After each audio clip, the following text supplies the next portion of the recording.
¿Qué tal? Buenos días, buenas tardes, buenas noches, o en el momento en que esté mirando esta nueva edición de La Última Página, les damos la bienvenida a este nuevo programa que, como siempre digo y voy a seguir diciendo, no podría ser sin la compañía de Sebastián Porrini. ¿Cómo estás, Seba? ¿Cómo le va, maestro? Muy bien, por Muy suerte. bien. Aquí estamos iniciando ya el último programa, anunciamos 2018. Del ciclo 2018 de La Última Página.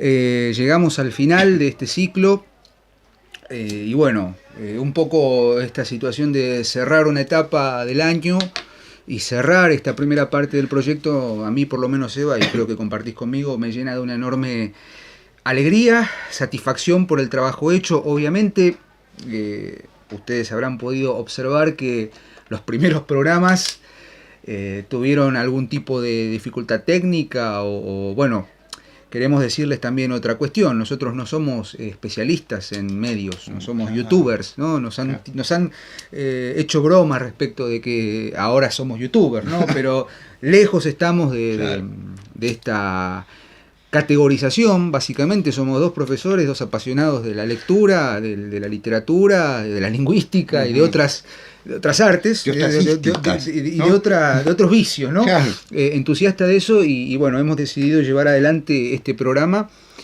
a pulmón, ¿sí? Si nosotros les mostráramos el detrás de escena, verían que los rudimentos con los que contamos son muy, muy pequeños, pero tratamos de hacerlo de la mejor manera posible. Exactamente. En ese sentido, tratamos de ir mejorando conforme fuimos avanzando en los programas.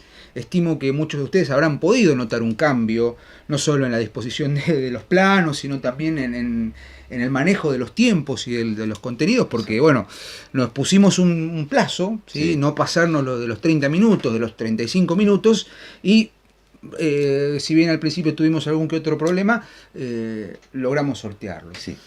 La Última Página nació allá por abril, en realidad nació mucho antes. Lo empezamos en febrero a filmar. En febrero, es pero verdad. en realidad la gestación del programa es de julio del 2017. En julio del 2017, quien me acompaña aquí me propuso hacer un programa.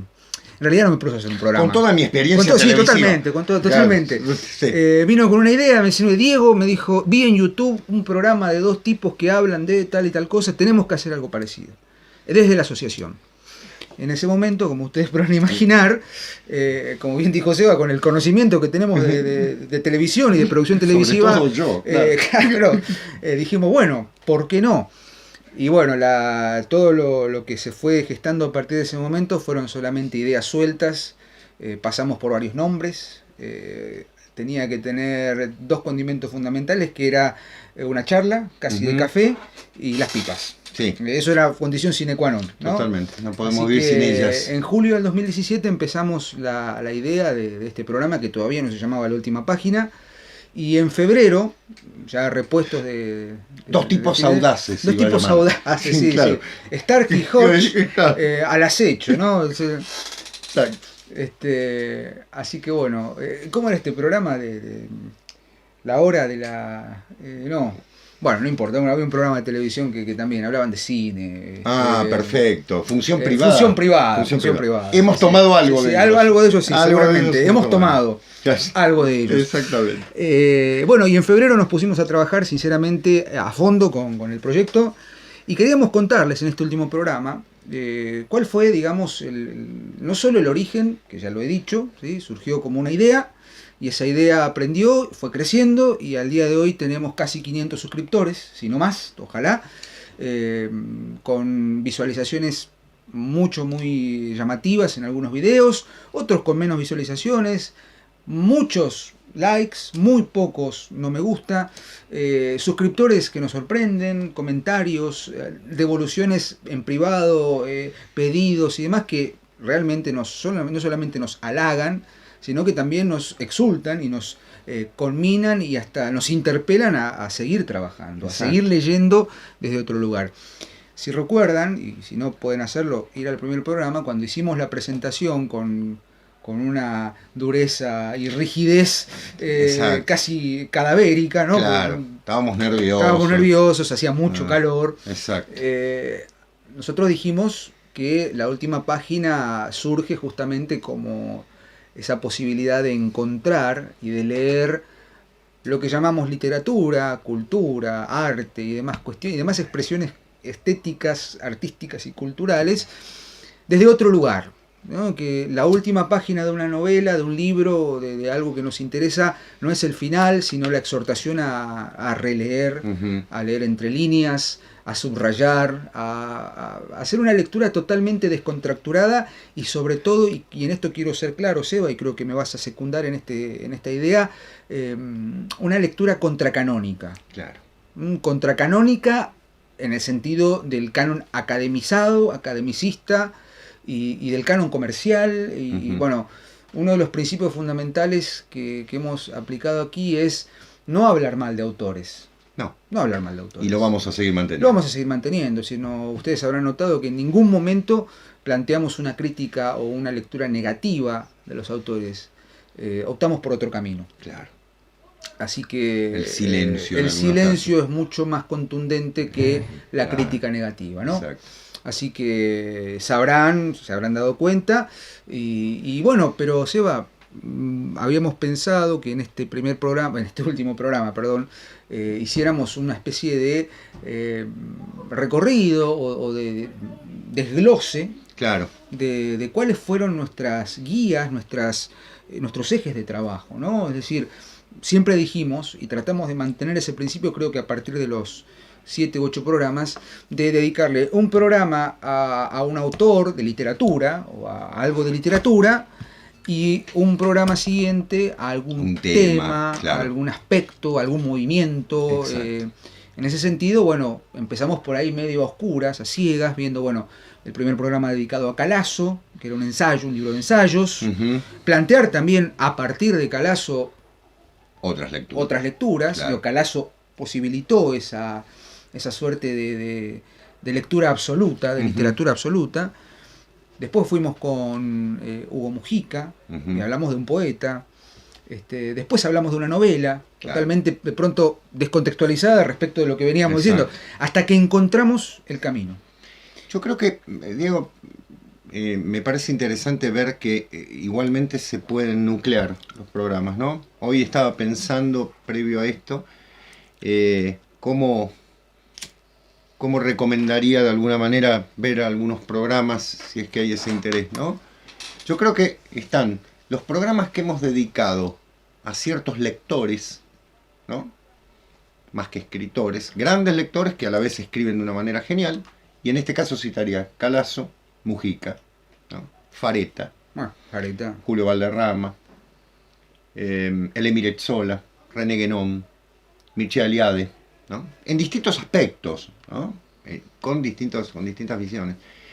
Por otra parte, autores clásicos. Hemos trabajado de pronto a Poe, hemos trabajado a Baudelaire, hemos trabajado a Marguerite Yourcenar, hemos trabajado a Julio Cortázar, a Jorge Luis Borges, ¿no? Ítalo Calvino. Y después lo que llamaría los autores contemporáneos, ¿no? Algunos que nos interesan que son contemporáneos, como el caso de Samantha Schweblin, el caso de Alessandro Barico, ¿sí?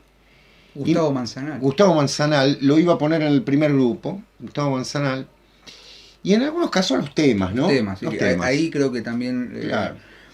Las vacantes de Esquilo, de Eurípides, que lo vimos más como el tema del mito y el ritual de la tragedia, o el caso de masonería, o el caso de el haiku, la novela policial, ¿no es cierto? En el que trabajamos algunos temas. Valga Lazarillo de Tormes, que también lo trabajamos por el tema de la literatura picaresca. Yo creo que hay algo interesante, que es que nosotros teníamos algunos temas, pero es interesante lo que nos proponen, ¿no? En algunos casos, algunos programas salieron por propuestas de espectadores, de personas que nos escribieron, o simplemente, como dice Diego, del comentario que nos hacen algunos que no escriben, pero que nos hacen el comentario tete a tete, digamos, y que nos enriquece muchísimo, porque nos obliga en algunos casos a abrir a ciertas cosas que de pronto uno dice, ¿habrá interés sobre esto? Y bueno, parece que sí. Lo que sí, ustedes habrán notado... A releer, ¿no? Y a releer, claro. Lo que sí ustedes habrán notado, y eso me pone muy contento, creo que vos también, Diego, sí, también te va a poner contento esto, que es el hecho de que le hemos descubierto autores a personas que no los conocían, Sí. e incluso a personas muy estudiosas, ¿no? Es el caso de Roberto Calazo, por ejemplo. Me he encontrado con colegas mucho más grandes que yo, muy bien preparados, que lo desconocían. Y que de pronto les pareció maravilloso. O de pronto la divulgación del trabajo de don Julio Valderrama, que había gente que no tenía noción, obviamente, es más difícil de conseguir. O el caso de la difusión de René Guénon, el Emilet Sola, o el trabajo de Gustavo Manzanares sobre teatro, que también fue llamativo. Eso me pone muy contento, ¿no? De pronto que hay líneas que no se ven. El otro día tuve la suerte de ser invitado en una universidad a hablar de ciertas cositas y hubo un comentario de alguien que veía el programa, yo no lo sabía, y me dice, me revelaron algunos autores que no vimos nunca. Bueno, no me costó decirle que era difícil que estos se estudiasen en ciertos ámbitos, en lugar de ciertos nombres comunes, ¿no?, que aparecen siempre. Así que me pareció... Y, bueno, el trabajo con los poetas, ¿no? Me estaba olvidando Rilke, me estaba olvidando de Pessoa. Bueno, nombraste a Baudelaire. Baudelaire, Hugo Mujica, Hugo que Mujica, si bien lo hemos poeta. trabajado como teórico también. Y bueno, después el develamiento de ciertos autores que no se sabía que trabajaban con estas cosas, como el caso de Heidegger, ¿no? Heidegger, El sí. programa de Heidegger le llamó Heidegger mucho la y atención. Hölderlin. Claro, exactamente. Sí, a ver, no nos va a alcanzar el tiempo para la cantidad de cosas que me gustaría aportar en este sentido, pero me parece que también hay que darle un poco de contenido a nuestro programa, y en este sentido quiero defender, hacer una suerte de apología de cuál es nuestro principio. Alegato panegírico. Alegato panegírico, Muy bien. ¿cómo decirlo? Una declaración de principios. Esto no es un ¿no? epinicio, claro, exacto. Bien. El profesor me pasa el trapo con sus conocimientos de tropos griegos. Muchas ¿no? gracias. De formas poéticas arcaicas de la literatura griega. Yo vivo de en las la cuales yo epentesis. conozco nada. Obviamente, si bien fui ayudante de cátedra, en algún momento mis conocimientos fueron totalmente barridos. Usted le pasó el trapo a todos los ayudantes de cátedra. Sí, a los muchos, a los demasiados A los ayudantes de demasiados. cátedra que había. Pero en este sentido, vuelvo a la idea que tenía, tenemos, creo, Seba, y por eso somos no solamente amigos, sino colegas, y bueno, hemos pensado juntos muchas ideas, demasiadas ideas. Y si hay algo que nos permite trabajar en esta sintonía, y con este respeto y con este cuidado por no pisarnos, por no cobrar protagonismo. Hubo programas obviamente en los que hablaste más vos, hablé más yo, pero se dio porque se dio así, y el con respeto, naturalidad. Y con naturalidad porque nos conocemos. ¿Sí? Inclusive los chistes internos que hacemos por ahí, pedimos disculpas si alguien queda afuera, pero son más de 10 años casi de amistad, sí, que llevan a que nos entendamos hasta las mañas, ¿no? 10 años que para mí son menos en mi edad, pero para vos es muchísimo. Era un jovencito. Para mí muchísimo, estudiante, era estudiante de profesorado, y bueno, pasaron muchas cosas en estos 10 años, pero una de esas es poder encontrar en Sebastián y en las ideas que él comparte conmigo un principio común, y que tiene que ver con justamente esto que sucede en nuestro ámbito, que es la formación docente. O sea, nosotros somos docentes y pasamos por ámbitos de formación, ya sea como estudiantes, pero ahora nosotros también tenemos una función como educadores. Tanto Sebastián como yo tenemos el honor de ser profesores del Instituto de Enseñanza Superior número 2 Mariano Acosta, en la calle Urquiza, de pie por favor, en la calle Urquiza al 277. Bueno, Seba, vos tenés una historia mucho más cercana con el Acosta, porque fuiste alumno de la secundaria, del profesorado, profesor del PEP y del profesorado en letras. Hubo una especie de exilio auto invocado o autogenerado, pero ha vuelto, y hace ya unos cuantos años que sos profe, y yo tengo el honor de haber accedido a varias materias ya hace casi 8 años. Entonces tenemos una fuerte conexión con la formación docente, no solo en el profesorado en el Acosta, sino también en otros profesorados, más, menos, pero estamos convencidos, y es lo que tratamos de llevar a cabo en la última página, que cualquier tipo de formación docente tiene que pasar obligatoriamente por una lectura, o por un tipo de lectura que saque al alumno no solamente de la comodidad del apunte y de la clase armada, sino también de las certezas. de las seguridades que están tan bien enunciadas por ciertos grandes supuestos críticos, ciertos grandes pensadores, y en rigor de verdad son simples artilugios retóricos que llevan a una lectura autoconclusiva, una lectura autorreferencial, una lectura insuficiente, una lectura que pretende ser trascendente y termina cayendo en la inmanencia de fórmulas perimidas, ¿sí?, queriendo deconstruir determinadas lexias desde los subjetivemas o ideologemas que llevan a la nada misma, cuando la literatura, el arte, el lenguaje, el mito y sus reverberaciones en la tragedia, en la poesía, son muy anteriores. El otro día, y me permito hacer un comentario autorreferencial, tengo una amiga muy querida que está estudiando letras, está haciendo sus primeras armas en la carrera de letras en la Universidad X, no vamos a dar nombre, pero a nivel universitario. Y me planteaba lo siguiente respecto justamente del programa dedicado a Frankenstein de Mary Shelley. Hoy digo Mary Shelley porque noté que mi pronunciación fue bastante defectuosa. Estaba castiza, sí, la Mary Shelley. Claro. Respecto al programa de Mary Shelley, ella me planteaba que lo habían leído en la universidad, punto a favor para la materia que les hizo leer, para la cátedra que les hizo leer Frankenstein, desde el Código de la Modernidad. Y me decía, el problema con el que nos encontramos es que para abordar la obra necesitamos más teoría literaria. Entonces traté de ser lo suficientemente diplomático para decirle, discúlpame, pero el problema es que estás queriendo analizar un fenómeno literario muy anterior a la teoría literaria. A ver, si vamos a ponernos científicos y academicistas, la teoría literaria, vedette hoy de las universidades, junto con los estudios culturales o los estudios de género, la teoría literaria es del siglo XX. Es de principios del siglo XX. La literatura es del siglo y la literatura 30 antes de Cristo. O sea, claro, hay literatura antes de que existiera, ni siquiera fuera un embrión la teoría literaria. Entonces, y máxime tratándose de una obra como Frankenstein, en el inicio o digamos en los albores del romanticismo, no podemos utilizar herramientas comunes para todo el fenómeno literario. Entonces, ¿qué le dije? ¿Sabes lo que te conviene leer en todo caso para entender Frankenstein? Leer la filosofía de la época, leer tratados de estética de la época, leer a los poetas de la época, claro, que además de escribir poemas, escribían ensayos. El caso de Wordsworth, el caso de Coleridge, el caso de Schlegel, Heine en Alemania, William Hazlitt. Estoy golpeando la mesa y ya nos dijeron que golpear la mesa es un problema. Pasión. Pero digo, quiero hacer un alegato fundamental.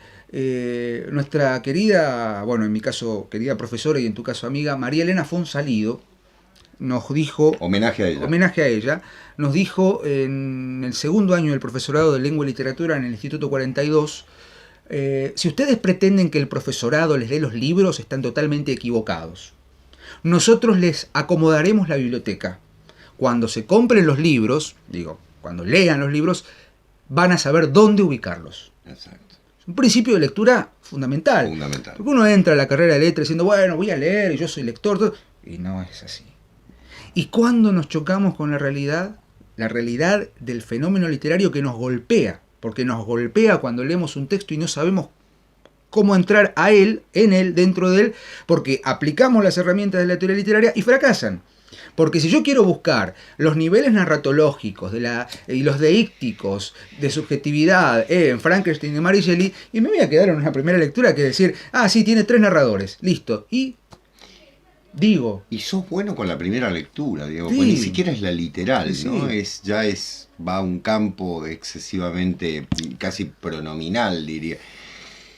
Totalmente de acuerdo. Nuestro principio es ese. Y de pronto aparece por ahí dando vueltas, como bien dijiste, un grupo de pensadores. En la última página tratamos de mantenerlos como pilares, el caso de don Julio Valderrama, por ejemplo. Van a aparecer más. Sí. Pensadores, lectores de lo distinto, los lectores otros, ¿no? Hay un libro de Francisco... Como me gusta decirles, dijiste en el programa. Como me gusta decirles, los lectores otros. Claro. Y estoy robando por ahí algunas ideas de un libro de Francis Macielo, dedicado a los raros de Borges, ¿no? Veo que Borges tiene esas referencias a el lenguaje analítico de John Wilkins, claro. El Sartus Resartus de Carlyle, el Sansón Agoniste, el Sansón Agoniste de Milton. Qué sé yo, por ejemplo, nadie jamás en la vida hubiera leído a Thomas de Quincy si no fuera por Borges. William Beckford, el batero. Claro. Que puede ser una obra buena o no, no importa, pero son los raros de Borges. Bueno, me permito hacer una variación de ese título de Macielo y pensar en los lectores otros. Sí. La otredad en la lectura. Y en ese sentido, el Emiret Sola, Mircea Eliade, René Guénon, para sacarse el sombrero y hacer 20 programas, un ciclo dedicado a Guénon. Tenemos un suscriptor que nos arenga a hablar de Guénon, pero Ángel pienso, Fareta. Estaba yendo a esa línea. Claro. Digo, nosotros descubrimos las ideas de Ángel Fareta en marzo, febrero-marzo de este año. Y en estos meses, la verdad que descubrimos todo un mundo. Sí. Todo un mundo de un pensamiento que lleva 40 años de formación y que hace 40 años que Fareta viene pensando. Exacto. Y construyendo con una solidez, una visión y una teoría estética que, como bien decís, Eva, de una solidez y de una claridad y sobre todo que cierra. Totalmente. Bueno, cierra. Y no es una teoría, o sea, no solamente es una teoría, es una praxis. Praxis. Y él justamente manifiesta esto de lo operativo. Lo operativo. Hay que operar sobre el arte. Mira, yo estaba pensando, hay dos escritores que Ángel nombra siempre, dos pensadores, que creo que el año que viene, en el 2019, vamos a dedicarle un programa a cada uno. Uno es Gillo Dorfles. Yo he leído de él su Estética del Mito y otros trabajos más fragmentados. Le vamos a dedicar un programa. Bueno, y otro es Giambattista Vico, y creo que viene ahí pidiendo pista Karl Kerensky. Bueno, Karl a quien pobre lo hemos nombrado tantas veces. Karl Kerensky va a tener creo que 2 o 3 programas, me parece. Walter Otto. Valga decir que Karl Kerensky es el que crea, vamos a decirlo así, el concepto de mitologema. Concepto que es muy desconocido por ciertos teóricos de la literatura. Sí. Y que forma parte, ¿no?, sobre todo de la escuela francesa, digamos, y que forma parte de alguna manera del pensamiento al cual queremos adherir, ¿no? Es decir, ver otras lecturas. Como bien decía Diego, si nosotros citamos lo mismo que citan las academias, estamos haciendo el famoso Ouroboros, ¿no? Es decir, la serpiente que se come la cola. Con lo cual no es simplemente por ponernos en otra vereda, sino porque creemos realmente que existe otro tipo de lectura. Aquí trabajamos a Huizinga, ¿no? Y de pronto nos parece interesante recuperarlo, nos parece interesante recuperar a Fulcanelli en ciertas lecturas, en Friedrich Schön, que ya le dedicaremos Kumaraswamy también, otro programa, ¿no? Pero también autores, porque de pronto hubo colegas que me dijeron, qué suerte que recuperaron a Dino Buzzati, o qué suerte que recuperaron la lectura de pronto de ciertas novelas menos conocidas de ciertos autores, otras Inquisiciones de Borges, por poner por caso, que no es una novela. O sea, podríamos haber entrado a Borges de cualquiera. Claro, de ficciones, elegimos claro, lugar común. O de pronto la lectura de Poe. Eso me pone muy contento, porque que colegas o profesores de muchos años me hayan dicho, repito, la idea de no lo conocía y me abrió esto. Y el otro día en la universidad escuché la frase de este alumno diciéndome, estoy leyendo autores que no tenía en mente, ¿no? Es decir, no conocía a estos autores y me parece importante tenerlos en mente. Creo que le abrimos la posibilidad, como bien decías vos, Diego, no anulamos ninguna lectura, agregamos otra, ¿no? Y quiero, no sé si cerrar, pero agregar esto. Yo guardé un poco, profe. Sí, yo no pude. Pero haremos el brindis de todas maneras. Un caso fundamental. ¿Me permite pararme? ¿Me permiten pararme? Le voy a servir al profesor. Un tecnicismo nada más. Sí, nada. Nos permitimos esto porque es el último programa, pero mientras Sebastián descansa, digamos, prepara el elixir, quisiera comentarles, o bueno, algo que por ahí lo saben, pero el caso Borges, ¿no, Seba? Ujú. En el caso Borges tenemos esta cuestión de... Borges fue realmente apartado en un momento de la crítica literaria argentina por ser un escritor elitista, por ser un escritor que, qué sé yo, que hablaba... he llegado a leer que Borges era un escritor sin literatura, ¿no? Es un tipo que escribía, pero no tenía literatura porque no tenía nada para decir desde el punto de vista ¿Qué es literatura, combativo, ¿no? Claro. No era un escritor comprometido, era un escritor elitista, si se quiere, de una escuela más bien de derecha, bueno, en fin. Entonces, ¿no? ¿Y cuál es la literatura combativa? Y Sartre, muchachos. Sartre es el que Claro. manifiesta, el que te dice lo que hay que combatir, hay que combatir el sistema, el escritor comprometido, el existencialismo, bla, bla, bla, bla. Claro, ¿qué pasa? Cuando Sartre empieza a leer a Borges en los años 40 y se da cuenta de decir, me parece que este tipo tiene algo para decir, lo hace traducir al francés, Sartre, en una revista que él dirigía. Entonces, dejémonos de pensar que lo que dicen grandes nombres, sobre todo de habla francesa, de que lo que dicen ellos es la verdad sobre literatura y que para leer literatura solamente, y me permito el modalizador, solamente hay que leer a estos tipos. No, leamos a estos tipos, pero ojo, Foucault lo dice en el prólogo de Las palabras y las cosas. ¿A quién cita? ¿A quién hemos leído nosotros? A Borges. Exacto. Y pongo Borges por poner Borges. Sí, sí, Digo, Cortázar. puedo poner Cortázar, puedo poner otros grandes Juan pensadores. José Saer, grandes escritores argentinos, Grandes pensadores. pensadores que pasaron por universidades extranjeras. Entonces, tengamos cuidado de quedarnos con las primeras páginas. Para eso también están las últimas páginas. ¿Sí? Las últimas páginas a veces nos dan una mirada nueva, renovada, distinta. Seba, no sé qué más decir. Bien. O sí, sé qué más decir, Sí, pero... yo igualmente sería... quiero felicitarte porque el alegato estuvo perfecto, Sí, y yo soy partidario totalmente de esto. Recordar esto, esperamos las críticas, esperamos sugerencias, esperamos incomodar también. Hay cosas en las que a veces molestamos de manera particular. Si no, esto sería demasiado clásico, sería demasiado, ¿cómo decirlo?, demasiado acomodaticio, y no es la idea. Queremos que lean de otra manera, a pesar del aluvión que significa la lectura académica, queremos que se vean otras cosas. Yo vuelvo a manifestar mi alegría por esa gente que me dice, descubrí un autor. Bien, perfecto, esa es la idea. Eso no quiere decir que desechemos a otros. Vos hablaste de franceses, yo te voy a citar uno, fundamental, Steiner. Sí. ¿Es francés? Francés, pero Steiner está tan mal visto. Bueno, Sí, lo han mal canonizado. claro. Que, bueno, hoy en día es un autor que lo hemos prometido en el primer programa y no cumplimos. Vamos a hacerlo el año Por que eso viene. también nosotros esperamos que en febrero del año que viene, Sí. febrero de 2019, estén atentos porque seguramente el primero o segundo lunes de febrero, ¿Vos decís que ya en febrero va a estar? febrero o marzo. Marzo. Digamos marzo. Vamos a tomarnos el febrero también En para, febrero vamos a para grabar. organizar. Tenemos un evento en febrero también del cual van a tener noticias. No queremos Vamos a pinchar parir nada. un hijo. Vamos a parir un hijo Ya a se lo cuatro, vamos que a- lo a cuatro manos. A cuatro manos. Y que A tiene- dos manos, y a podés- dos manos, sí, mejor a dos manos. Que tiene que ver justamente un poco con esta línea de lecturas que hemos estado haciendo. Y seguimos pergeñando otros monstruos, Exacto. cual Frankenstein y su criatura.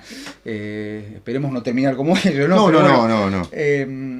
queremos decirles, estén atentos, allá por marzo del 2019, un lunes, quizás el primero y segundo lunes, llegará una nueva emisión de La Última Página, ya en su ciclo 2019. Y el otro, ¿no? Y el otro, Estará el lo otro, vamos a ¿no? anunciar. Nota al Pie va a seguir, obviamente habrán notado que es un programa que hacemos con más tiempo, porque no queremos de pronto... Lleva otras... lleva otros rudimentos técnicos también, Claro. y queremos que tenga otra circulación.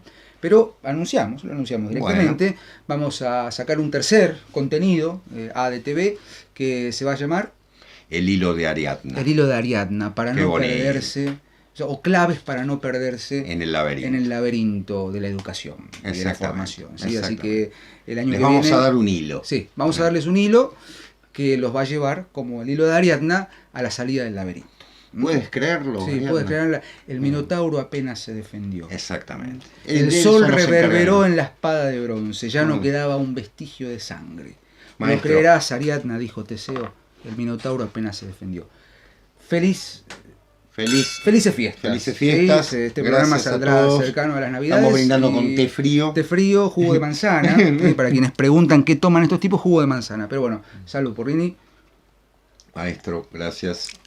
Feliz año y nos veremos prontamente en una nueva emisión de La Última Página. Sebastián, como siempre, un placer. Lo mismo. Y hasta luego, amigos, que tengan un muy buen comienzo de año y un muy buen final del 2018. Aquí estaremos leyendo siempre en La Última Página. Muchas Hasta luego. felicidades. Adiós. Hasta luego, gracias.